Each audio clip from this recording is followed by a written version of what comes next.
Budget ng OVP sa 2026 dadaan pa rin sa tamang proseso ayon yan sa isang kongresista. Brigada Haji Caaminio, ibrigada mo! Brigada Live Report! Walang magbabago sa pagtrato ng Kamara sa panukalang budget ng Office of the Vice President para sa taong 2026. Itong tiniyak ni House Assistant Majority Leader Zia Alonto Adyong matapos ihayag ni Vice President Sara Duterte sa isang panayam na nasa 733 million pesos pa rin ang ihihirit nilang budget para sa susunod na taon dahil hindi nabibigyan ng pondo ang proyekto kapag hindi kaalyado ng administrasyon. Sa pulong balitaan, sinabi ni Adyong na normal lamang sa alinmang ahensya ng gobyerno ang humiling ng karagdagang budget. Dadaan niya ito sa regular na proseso kung saan ang Department of Budget and Management ang mag-a-assess ng budget request sa DBCC o Development Budget Coordination Committee.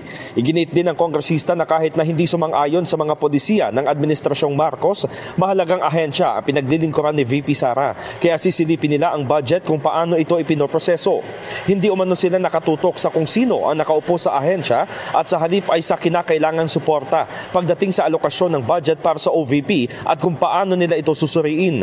Mababatid na sa parehong panayam kay Duterte, ipinunto nito na ayaw niyang mapahiya ang mga empleyado ng OVP kaya hindi nadadagdagan ang kanilang budget request sa 2026. In the heart of changing lives, ako si Brigada Haji Caaminio ng 105.1 Brigada News FM Manila, the Music and News Authority. Ang bahaging ito ay hatid sa atin ng Yummyfit ES2 Oral Drops. Simulang tuparin ang pangarap ng iyong anak. And stunting now,